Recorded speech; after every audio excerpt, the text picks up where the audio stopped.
Muy buenas noches a todos, bienvenidos a su casa, Books and Books. En nombre del señor Mitchell Kaplan y de todo el equipo, les damos la más cordial bienvenida y agradecemos que en un día tan un poco complicado como es el viernes, empezando diciembre, nos hagan el favor de acompañarnos, pero nos sentimos muy agradecidos doblemente porque en especial le tenemos un aprecio al doctor Pedreira, que ha estado con nosotros en otras ocasiones y sabemos de su labor educativa y de todo el esfuerzo que hace también apoyando a todo lo relacionado con la investigación de Cuba. Tenemos hoy el privilegio de que nos acompañe el señor Sebastián Arcos, director interino del Instituto de Investigación de Cuba en FIU, quien va a presentar al doctor. Y también les queremos recordar que todos los eventos que hacemos durante un año son más de 400. En promedio son 2 eventos por día, en donde apoyamos a los autores, a las personas que están apoyando a la comunidad.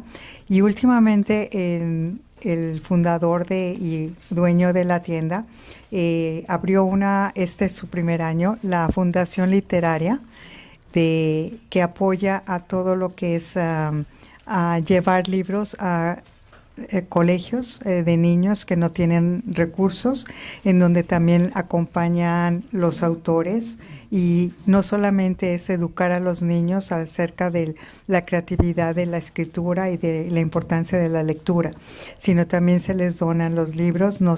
Antes se acostumbraba a que si algún autor llegaba a participar en un evento escolar, se solicitaba que los niños tuvieran que pagar el libro, y ahora no. Entonces ha tenido maravillosos resultados. Este fue nuestro primer año, logramos completar la cuota, entonces nada más tenerlo presente si de alguna manera nos pueden seguir apoyando. Nuevamente están en su casa. Vamos a disfrutar de este buen libro, de esta buena plática, y al final vamos a tener a la venta el libro del doctor y él va amablemente a firmarlo. Muchas gracias y buenas noches.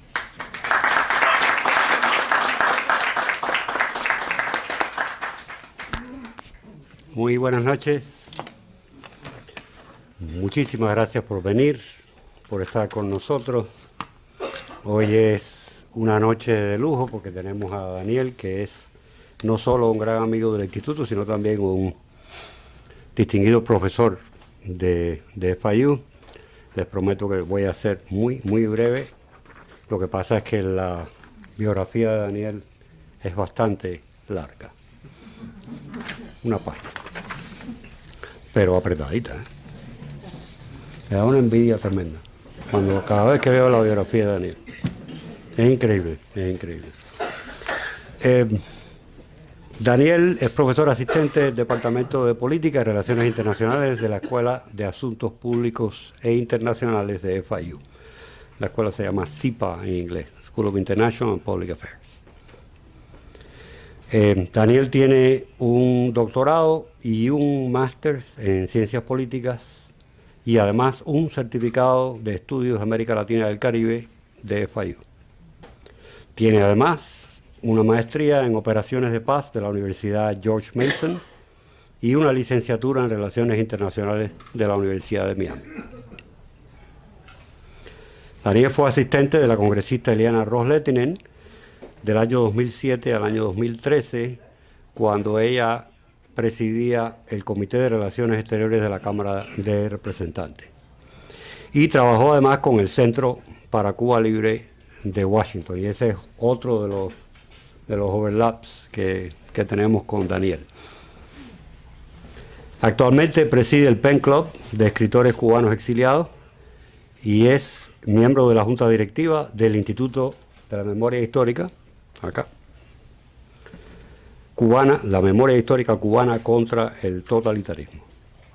Además del libro que presentamos esta noche, el doctor Pedreira es autor de 4 libros.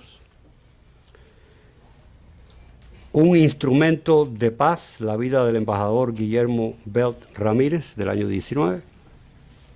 El Pen Club de escritores cubanos en el exilio, también del año 19. El último constituyente, el desarrollo político de Emilio Millo Ochoa, del año 13. Lo que les decía que me daba envidia cuando leía la biografía. Tiene 4 libros publicados, contando este que vamos a presentar esta noche. Daniel va a hacer su presentación y después va a contestar preguntas. Por favor, levanten la mano, identifíquense antes de hacer su pregunta. Daniel, bienvenido.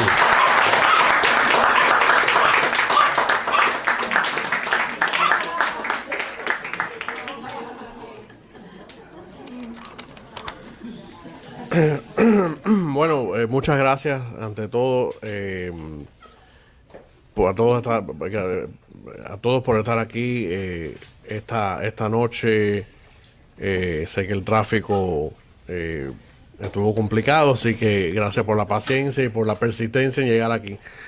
The event was announced in English, the book's in Spanish, so I think let's split it 50-50 and play it by ear. So I'll present most of what I want to say in English, but then I'll answer questions or maybe make some remarks in Spanish as well about the book, just to kind of reach out to everyone.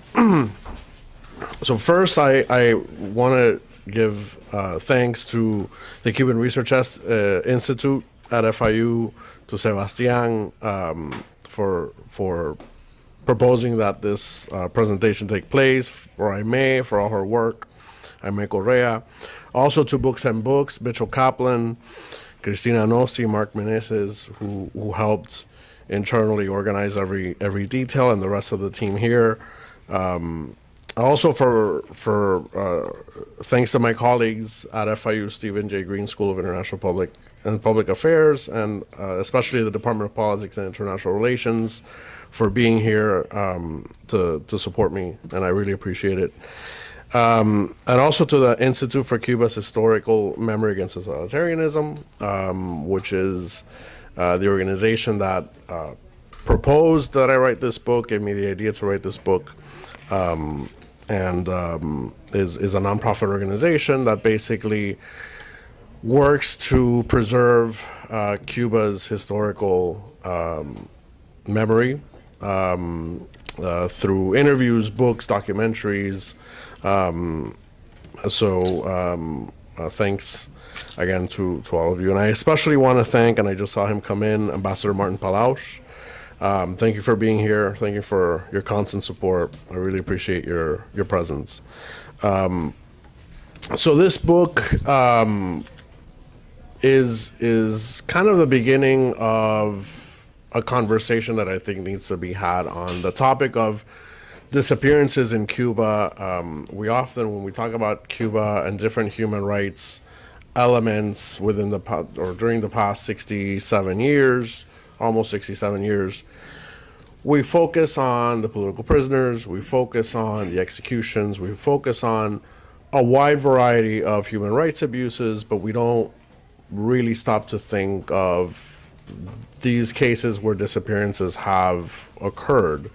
And it's not really a leap to consider that there would be people who disappeared in Cuba during all these years, considering that we are aware of similar cases in other authoritarian or totalitarian regimes. So we're familiar with disappearances in Argentina, Chile during those dictatorships, Spain as well, China, the Soviet Union, other countries. So why would Cuba be different, right?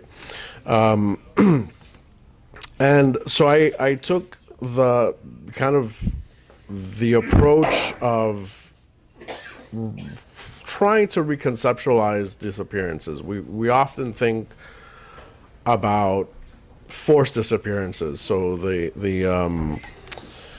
disappearances of people that, kind of your textbook case of some of the police or secret police showing up to someone's home or workplace, picking them up, taking them and then never being heard from again, right? And of course, there are cases of those, but the idea of disappearances in this book is a little bit more expansive. So here, I also include combat deaths, particularly of people missing in action, basically. So people, for example, that fought in the Escambray Mountains in the early 60s, who there are reports that they were killed, and for all intents and purposes they were, but then they might have been buried in common or mass graves, never heard from again. So there isn't that final detail of, if they are dead, where is their documentation of their death, the details, the circumstances of their death, and where are they buried.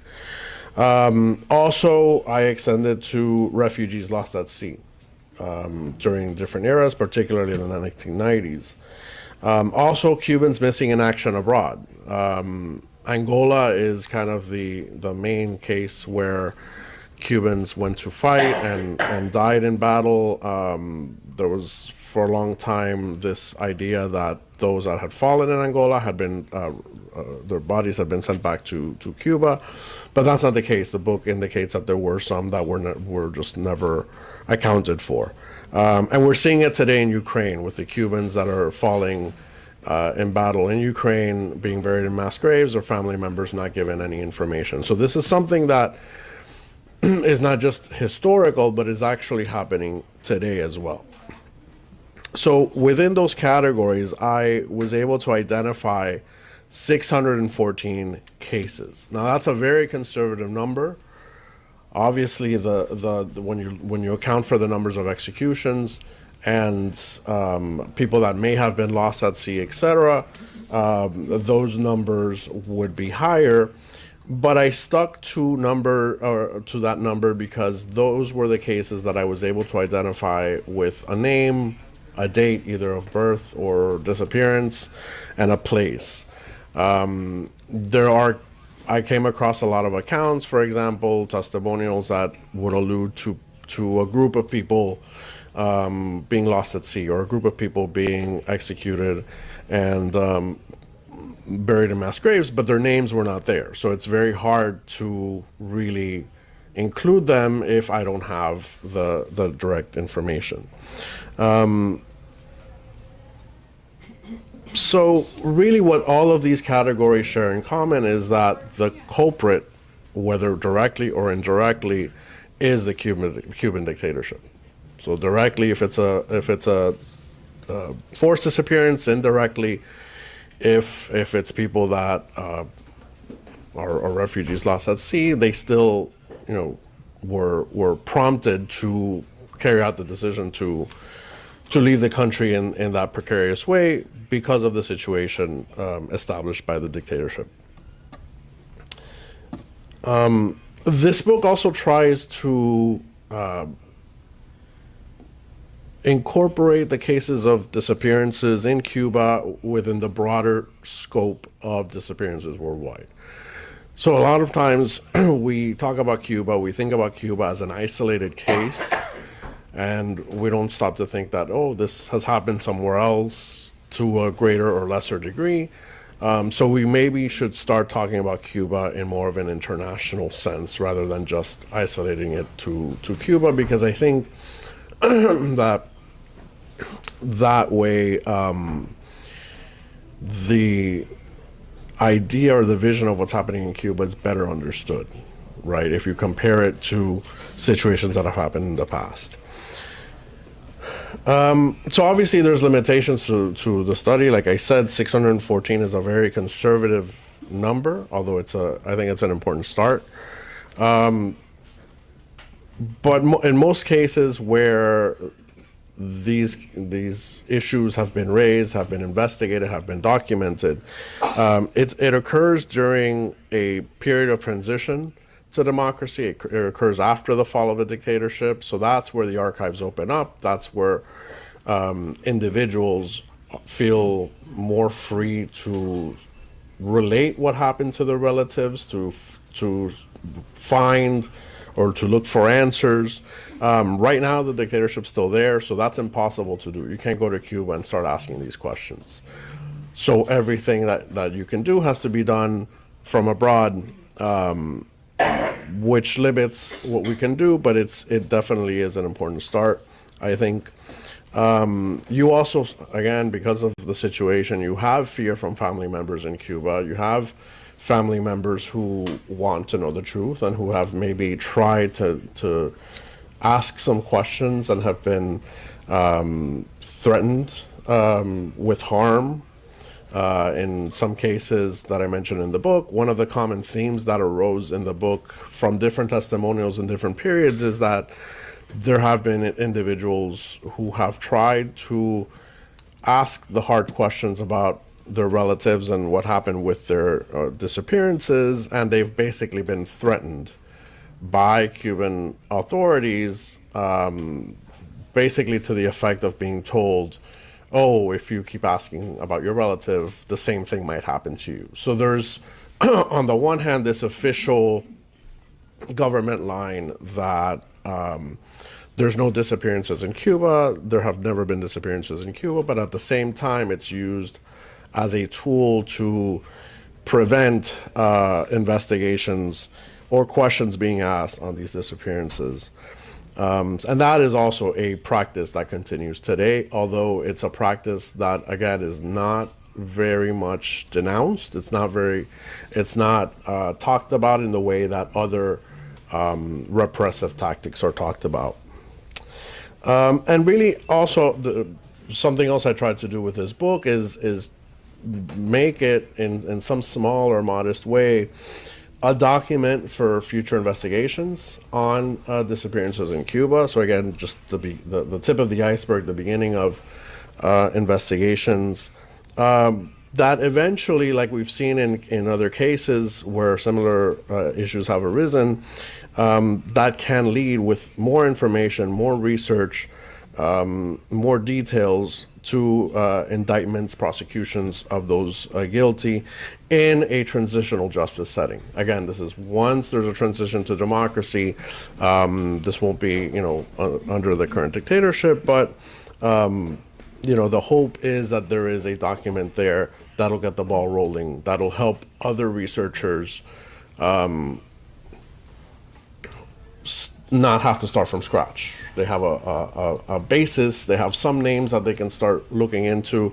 Obviously those names, especially in cases where there were several people involved, several people disappeared at once, then more names can come up and that information can be rounded out. So basically that's a summary of the book. It starts kind of with the conceptual, broader comparative introduction, and then I include the cases that I mentioned, the 614, all those details, they're sorted by category, and then within those categories chronologically from 59 until just a few months ago, practically. And then kind of the more forward-looking portion of the book is, looking at all these international organizations that exist that have tackled and discussed and work on issues of disappearances, and how these cases can also be brought to those bodies. So that's basically what the book is about. I welcome your questions, comments, and thank you again all for being here.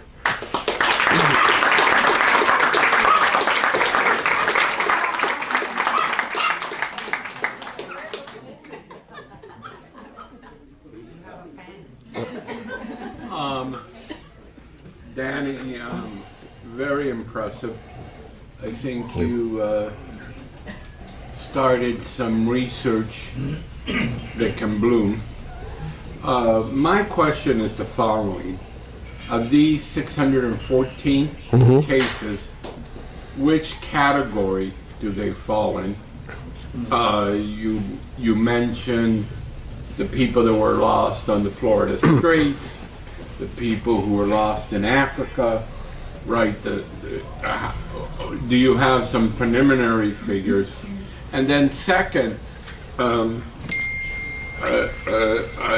lived in the North Gables for the last 30 years, and Graceland Cemetery has a monument to the Cubans who died crossing the Florida streets. And so I think that's could you talk about those things? Yeah, so as far as preliminary figures from those numbers, the majority would be lost in the Florida Straits. The rest, I think most would be kind of as a number two would be the combat deaths in Cuba. Then the forced disappearances, and then kind of last would be the combat deaths abroad.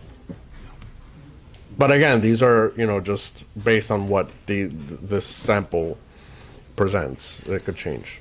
And how big of an underestimation are the people lost? I mean, what do you think is a reasonable number of the people who were lost in the streets? Lost at sea, you mean? Yeah. It's hard to tell. It's hard to tell because sometimes and we've living in this community, we're familiar, and we have been for years and decades of these stories of people coming in day after day in some cases, right, in certain periods. So sometimes you might know the name of the person that died on kind of on the best case scenario, right? At least you have a name and ideally a face to go with that name. But sometimes you remember the 90s when the rafts were coming in with bodies and no one had survived, and there was no real information there. So unless a relative eventually were to come forward and say, my relative left on this date and we haven't heard from them and it's been 5 months, you presume that they're dead, but really they're disappeared. You don't know what ended up happening, right? You kind of assume, but you don't have the proof to kind of provide that closure. Yep. Is it the same type of pushback even for those that were in the military in Angola or some other, in the lines of service, where the Cuban government is still getting pushback when you're making a general inquiry? Yeah, there is pushback. So in the case of Angola, there was an official line by the government that everyone who fell in Angola in combat was sent back. Their bodies were sent back to Cuba, and so there were no one was disappeared. But there are documented cases of individuals who disappeared, and the Cuban government just never accounted for what happened to their bodies, right? In the case of Ukraine, which again is the one that we're seeing today, there what's happening is they're being sent to fight under false pretenses. They're being told that they're going to get all these benefits and they're going to get money, and once they get side against Ukraine, and when they are killed in a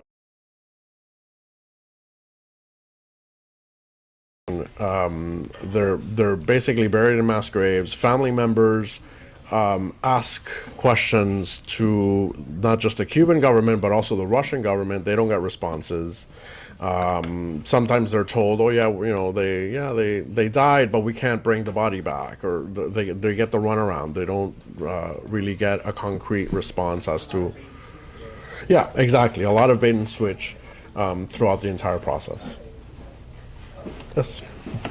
First of all, thank you very much for your project. I'm Central European, so I'm coming from slightly different perspective, but I think all these disappearances are almost the natural character of totalitarian regimes. Right.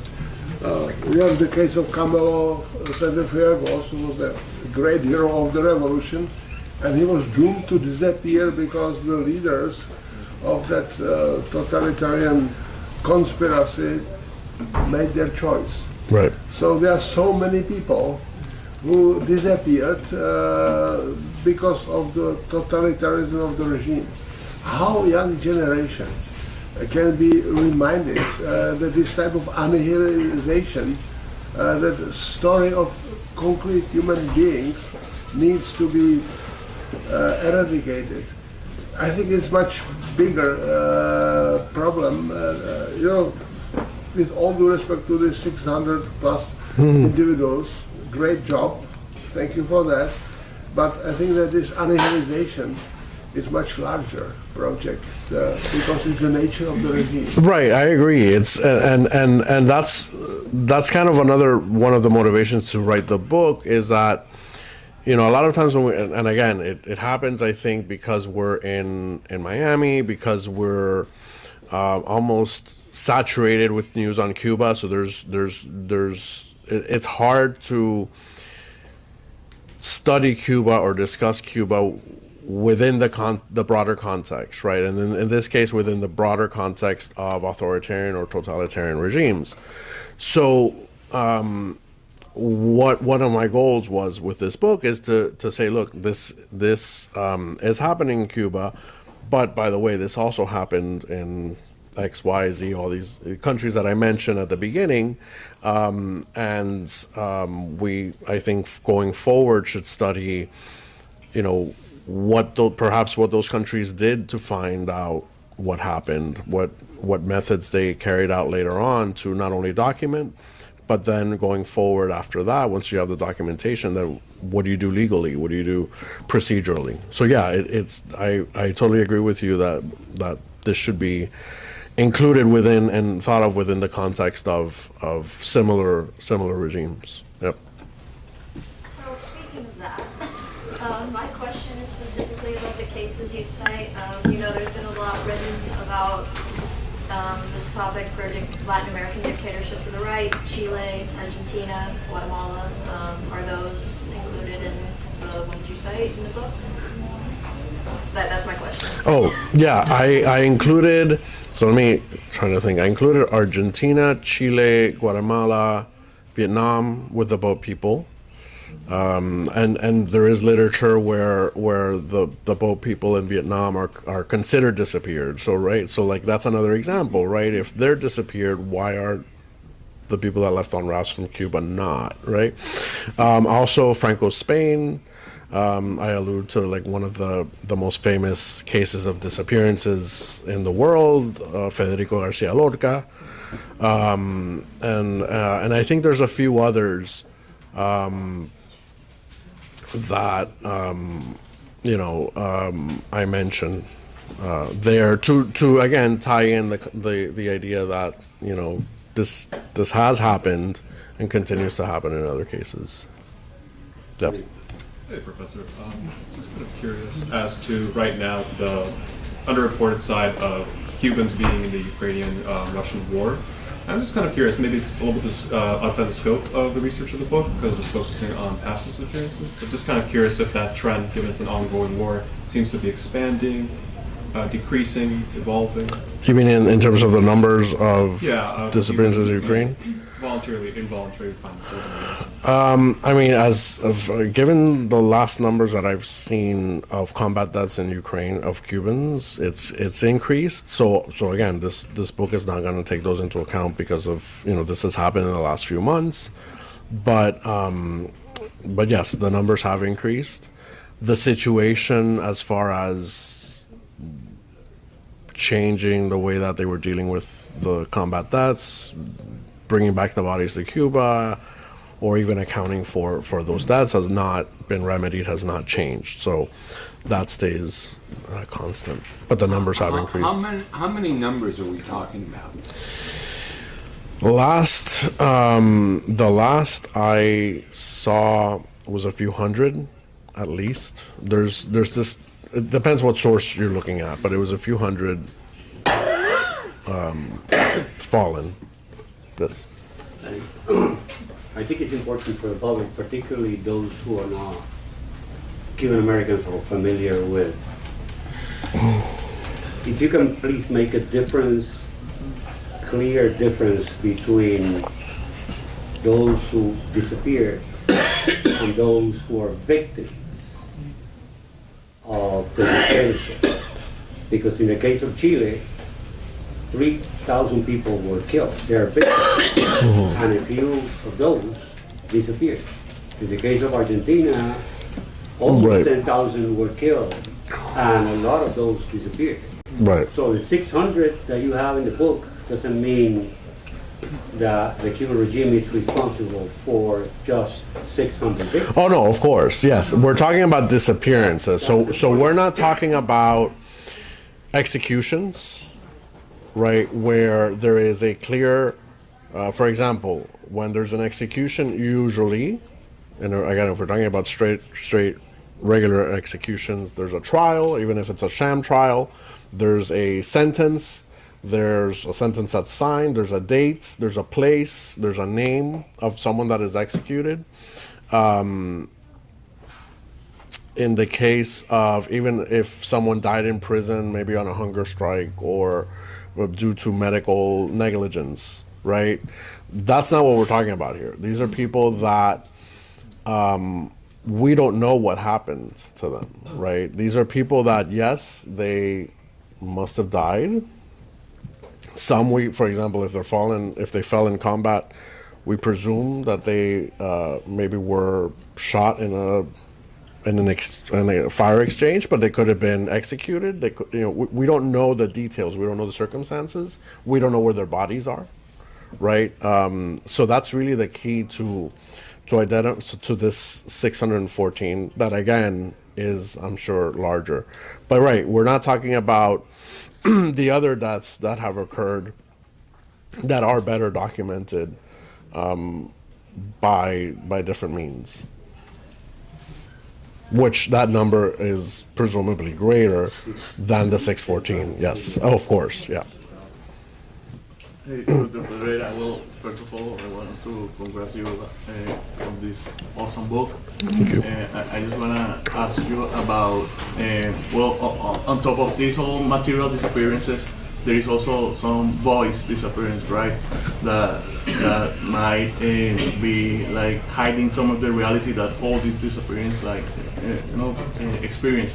So, what will be your guess toward these voices? Like, what will be their expressions, like if they were still alive, and what do you think will be the implication of these both disappearances, like live disappearances and voice disappearances, for the historical truth of Cuba? And That's a great question, and you reminded me of another point that I wanted to make with the book, and I think I made it in the book, and it's that at any point, if you look, and that's why I really, aside from the documentary part of it, I wanted to include, as best I could, dates of birth and dates of disappearances, because what you see at the end is the vast majority of those disappeared are young people, right? At any point, right? In the 60s, they were young people, and when they disappeared, they were young people, meaning that that's the country's future, right? So some might have been involved in politics against the government. Some probably weren't. They were just dissatisfied with the situation. So they, but in either case, you're shutting down not just the potential that those individuals had to create a better country, but you're shutting down their voice and their agency and everything that goes with it. So that's a great question. Yeah, congratulations, Thank you. Dr. Pedreira. This is a great book, and I think it's a great contribution. Many human rights organizations wrote reports during dictatorships and have done the work that you have done, and it has been a very valuable one. So congratulations for your contribution. Thank you. And for the sake of trying to understand who these people are, could you please give us some demographic details about ages, gender, if they come from the countryside, from the urban areas? Do you have that information? Yeah, and actually, thank you for being one of the first people to give me information on a similar case in Uruguay and a similar report. So I did include Uruguay in those cases as well. So I didn't do a scientific look at the demographics. In terms of really counting the locations again, because we didn't exactly have, sometimes we had where they were last seen, but that may not be necessarily where they were from. So it's hard to gauge that with the information that I had. As far as age, definitely they were between, I would say, their 20s and their 40s mostly. In terms of men and women, I think it's mostly men. Women, you started seeing more in the refugees leaving the country by sea. That's where you really see more women, but mostly, especially obviously the combat deaths, mostly men. The forced disappearances also mostly, if not all, men. So there is that difference. So yeah, there are elements that you can look at, but it was hard to do with incomplete information, and I didn't want to provide figures that maybe were not too accurate to be useful. But I think you can glean a lot from it from the book. Sure. I know it's an ancient book, but in the book by Hugh Thomas about Cuba, he goes into a not very deep analysis, nothing like what you've done, so we all have to congratulate you for your effort. Okay. But one of the things that he says basically that he could never figure out were the number of people who died in the revolution against Batista. In either side, it was complicated by some newspaper people exaggerating and the famous 10,000 deaths and all that stuff. Do you think that there would be any hope in trying to clear that issue, or do you think that's just happened too long ago? You mean in that's prior to Batista? Prior to Castro, under Batista? In the so-called revolution in the cities and then in the field. I think that there have been attempts to do that. I'm not sure if a definitive number can be reached. I think Maria Huerlau, with her Cuba archive, has done some of that. The number that I think it was Bohemia gave in the 50s, late 50s was 20,000. The number, I think her number was 1,000 something. That, and again, we give these numbers based on, because the methodology is similar, based on cases that you can verify with, not just hearsay, but actually have details that you can verify. So she, and a lot of the information I got for the book was from her project. But she has done research on that, and she has, I know it's over 1,000, but under 2,000. I can verify that number could be higher, but definitely not the 20,000, right? So there has been work. You don't think it would be very easy to go that far back now, right? Well, I mean, maybe because there were still records being kept in the cities and such. So so part of it is the records and what the records say and where those archives are. So that's part of it. A lot of what the Cuba archive takes its information from is family testimonials. So a relative whose family member was killed, they have this questionnaire and they fill it out with like a name, date of birth, whatever, all the basic information, and then like a narrative of what happened, right? So that's really where a lot of that information comes from. So it's a mix of both the official records and testimonials from family, friends, neighbors who knew of specific cases that can come forward. Daniel, if I may make a comment regarding what the issue of the 20,000 deaths. It might be easier to find out the actual number, because we have to remember that Cuba used to have a free press when Batista was a dictator. And that's not the case. So it might be easier to go back into those archives of that free press and find out the names of people that were killed back. That's a good point, yes. Right. Yes. Still, yeah. I think there's a deeper problem here of disappeared people. What I'm thinking about is Holocaust. People who simply disappeared without leaving any trace, any name or information. So one author said that you need to put your ear on the ground to hear all these voices that cannot speak for themselves, who are even not registered, who cannot be turned into stories because they simply disappeared. And this is what the totalitarian regimes is all about. Right.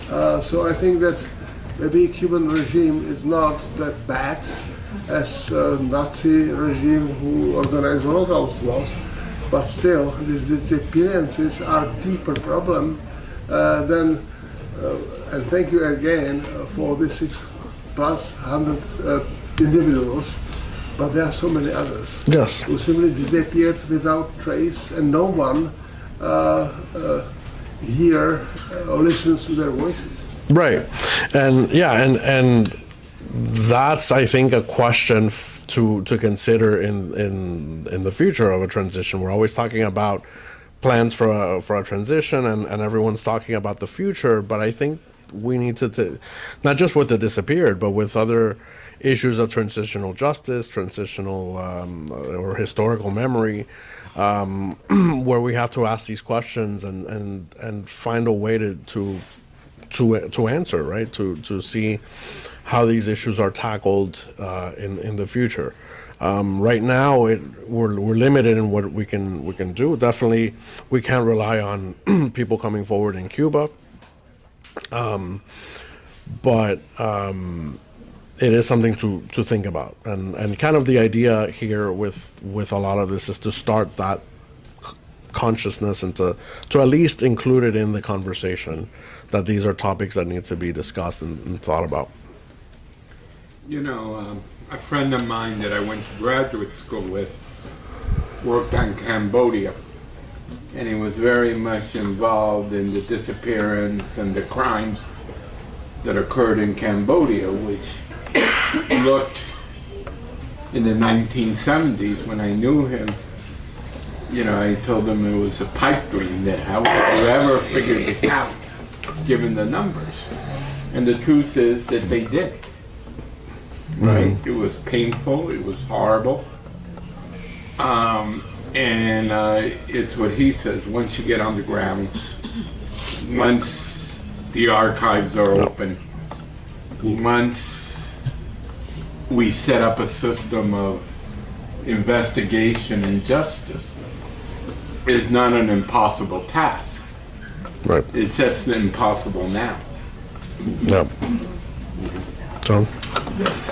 Daniel, congratulations on the book. Thank you. It got me thinking, given what's happening now in Cuba with the mosquito-borne illness, public health crisis, and the inability of the government to meet it, that there have to be an exponential number of deaths that are taking place, and have done probably over the course of the past year. So I would have to think that probably there will be cases of disappearances as well, because the government isn't going to want to be upfront with the people about exactly how many people are dying. So do you know anything about that? Have you heard anything about any kinds of reporting coming out of Cuba about whether people are having family members, loved ones go for treatment and then never seeing them again? Not specifically of family members going in for treatment and not being seen again. There is a high number of deaths currently. There's several viruses and illnesses that are going around in Cuba. The number of deaths has gotten so high that the health system, if you will, or the process of burying the dead has kind of overwhelmed cemeteries and the health system to the point that they've resorted to mass graves. They did that during COVID as well. They denied it at first, but then there was photographic evidence, so they couldn't deny it anymore. So they've done it again in the past few months. So I could see it lending itself to that scenario, especially if this crisis continues to grow. But right now, I haven't heard of any cases where someone goes in for treatment and then is never heard from again, right? basically the family members would be told they died, and then the family members left to scramble to find a coffin, to find, because even funeral homes are overwhelmed, so they have to figure out, and then there's no supplies, there's no coffins, right? So they have to resort to people that will sell them to them through the black market. So it's a whole mess. I would have to think there would be a way to connect the dots between tracing it back from mass graves to people not being told what ended up happening with their loved ones. Right, and again, that's one of That's a disappearance. the difficult things now, that you can't do it now in Cuba, right? Unless someone gets a testimonial out anonymously, in some way, which now with technology, thankfully, we're able to get more information out than before. But still, again, in the current circumstances, that's very hard to do. I think once there is a democratic change in Cuba or a transition, I think there's going to be a barrage of not just denunciations of disappearances, but in general of other crimes that were kept silent for a long time, because that fear will be lifted. Yes? Yeah, I know that we all know about the older Cubans sent to Latin America in the 70s and, the war in England. I've heard many times that since the first visit of Che Guevara to Africa in the early 1960s, from then on, they began sending some people, experts or soldiers from Cuba, to the Congo, and then even from the first years of the Vietnam War, and from the very beginning, they were sending Cubans there. Is it true? You have something? Yes. Basically, since very early on in the 60s, when the Castro regime consolidated, they began focusing on exporting the revolution worldwide. And they would send everything from what they called, sometimes they would call them technicians, or they would have different names, but basically they were either military support or security agents or intelligence agents. And they were in Africa, in Latin America. John McCain, when he was in Vietnam, famously wrote in his memoirs that he was tortured by a Cuban technician, I think they called him, or whatever it was. So these were people that were sent to these countries with different responsibilities to try to replicate the Cuban model or help replicate the Cuban model abroad. So yes, the Cuban influence in again, to different levels. Sometimes it was more reduced, sometimes it was full military units like Angola. Was there from the very beginning, and we're still seeing it today. Despite everything we've talked about with the health crisis, the energy crisis, the financial crisis, we're still seeing them send troops to Ukraine and try to influence other parts of the world. And the difference is, I think that at the beginning maybe there was some kind of, cooperation, sincere cooperation with other exporting. But now, in the last 2 years since Angola, they have doing that. They are doing that for money. Right. The government in all those corporations, they have become very rich from Angola, from other places. And they are taking. They say they are selling these guys who go to Ukraine for a lot of money. Right. Money is always, especially since the special period, and even now, money is the central motivating factor. Even the medical brigades that were sent around the world, it was all for money, really, and it provided income that, again, it invested in repressing the population even further. So it just kind of takes money to maintain power.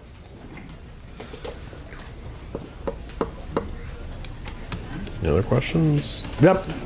Hey. Daniel, congratulations on your Thank you. Thank you for the presentation.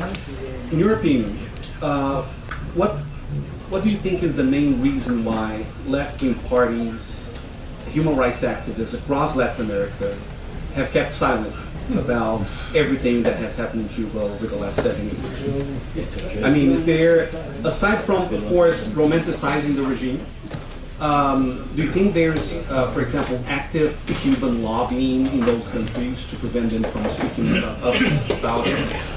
What are the reasons why this goes unnoticed? Absolutely, yeah. I mean, Cuba has focused domestically on repression and keeping and holding on to power, and internationally on keeping that image. Part of it is ideological. Part of it is kind of this myth of Cuba as the bulwark of the developing world against Yankee imperialism, right, and selling that image. But with that comes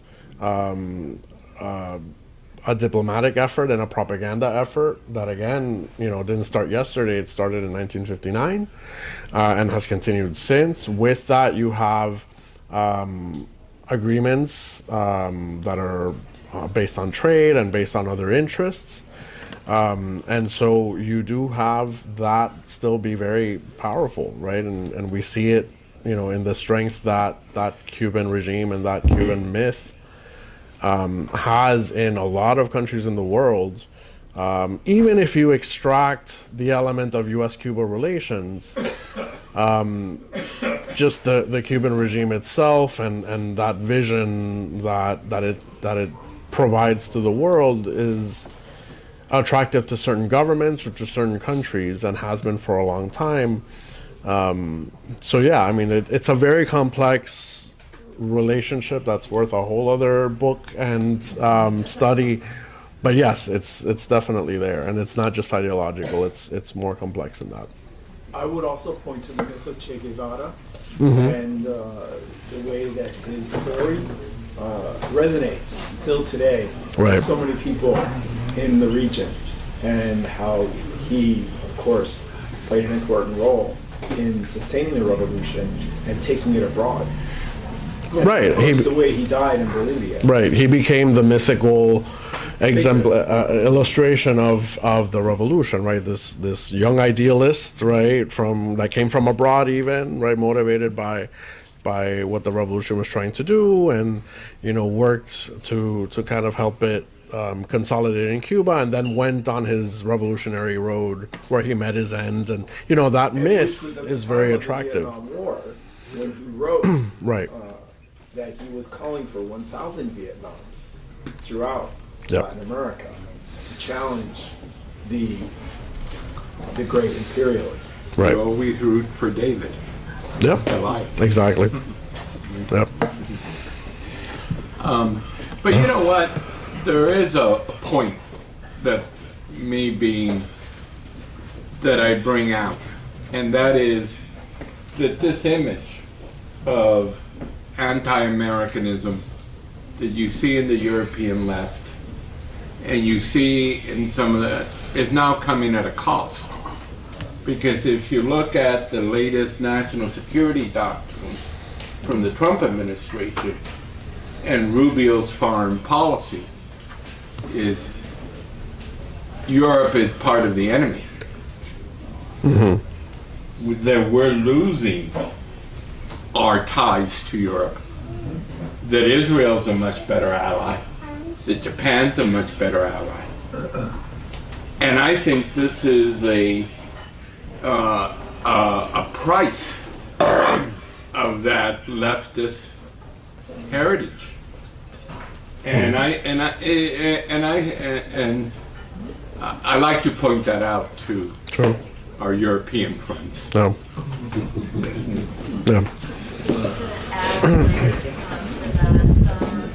the documentary Valle Escuchaba from the 80s, made by Mr. and Rosin Porteguillo with the collaboration of the Cubans in exile, there's a scene where they're in an international forum, I think in France, I don't know if it was Amnesty or someone else, but you have basically testimonies of former political prisoners in Cuba, the famous scene of Eduardo Capote showing the finger he was missing.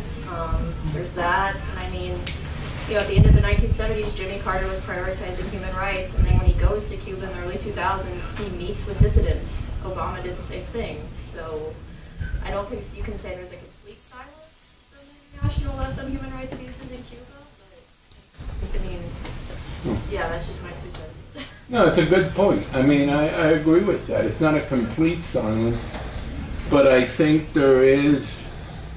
it's been very, I mean, U.S. foreign policy has been so clumsy, so overstated at different points that it's easy to criticize.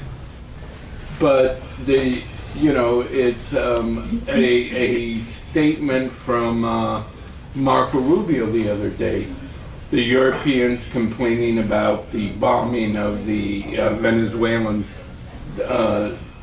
so-called drug vessels. Wherever you stand on that issue, the Europeans are complaining about that at the same time they're asking for Tomahawk missiles. And that becomes a contradiction. Sorry, Ambassador. Any more questions? Please. Remember, there's another. Oh, sorry. I was going to ask the most recent example, right, of political prisoners that were masses, right? Were the J6ers, they're all accounted for? They are. They are. Yeah, between those that are in prison, which are the majority of them that are still in prison, and those that have been released. They are accounted for largely because there was a good effort by family members to account them from the beginning, right? So, and this is where technology is so important, where you have now, just like they were able to organize nationally on July 11th,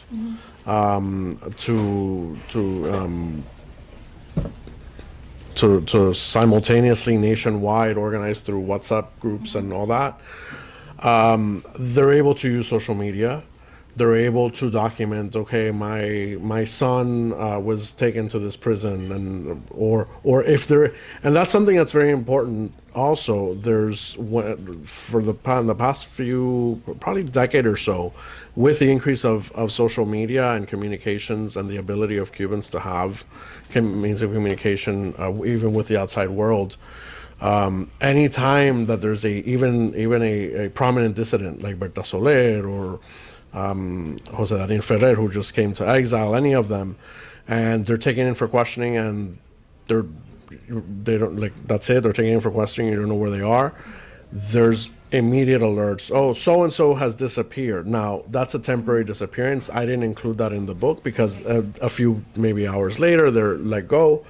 So that's a little different, but just the concept of it is also in the consciousness. So it's used to put out the alarm, and it goes out on Cubanet, it goes out on Diario de Cuba, whatever it is, all these news agencies that carry those stories, because it helps protect the individual. If everyone knows, okay, we're looking at you, we know you took that person in for questioning, you better let them go. That helps protect them versus like, oh, we don't know where they are and no one raises the alarm, right? So it's almost a preventive measure. One more thing that I wanted to add, I think like eventually you'll see a lot more of the disappearance come to light with what they did in terms of like how they left Cuba, they went to Nicaragua and then down into. That's a very good point. I also include that in the book to the best that I can, but just to mention that's another disappearance. I mentioned the sea route. Of course. There's also the land route of Cubans leaving, going through South America and going into the southern border. I included the cases that were reported in news outlets, to the best of my ability, but that is another one that is a very difficult situation. Yeah. Yeah, but that is, I did include it just to at least have some representative examples of it, so that you also include it. We talk about the Balseros, and that's right, but there's all these other people as well who have disappeared. Thank you for your book. Sure. I mean, Thank you. It's great that you bring all this to life. Thank you. There's a lot of people who need to read this. That's not just the Cuban American. Right. Thanks. Appreciate it. Okay. Congratulations. Thank you. I wanted to find out if all of these people that you found this year, have you included them into Maria Orlao's Cuban archives? It's kind of the inverse. So they were. So some of them were already in the Cuba archive, and I took that information as far as the disappearances. I'm not sure how she's tallying the more recent cases. Again, Ukraine, the people that left through the land route. I'm not sure how she's categorizing those. But at least for the more classic cases, I did take a lot of the information from Cuba archive. That whole study was done by Dr. Lagos. Right. Armando Lago was really the founder of Archivo Cuba. He worked on a case with Yeah. True. his father in Cuba. Yeah. So definitely, right. Yeah. But he did it like he told me it was like a police investigation. Every single one had to have Yeah. witnesses, names, you know. Yeah, and that archive is indispensable for anything dealing with human rights cases in Cuba. Yeah. Yeah.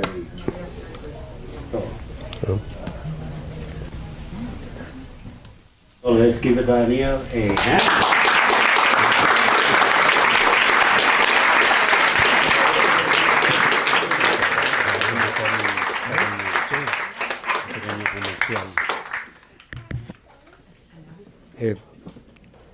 Thank you again very much for joining us tonight. I have a small announcement to make. The Cuban Research Institute is having its conference in February 26th and 27th of next year. And there are, I'm looking through the panels right now, there is a particular panel on Angola that will discuss the issue of people who are not on the official list of killed in combat. The families have gone to this mausoleum that they have in Camagüey, and they have a list of dead, and they cannot find their relatives there, and they know that they died in Angola. So there you go, that's another point. And there will be at least one presentation talking about a future commission of truth and reconciliation that will deal with the issue of counting and bringing all these crimes to the surface. Whether or not there will be punishment is a different thing, but at least we need to know what happened and when. Again, thank you very much for coming.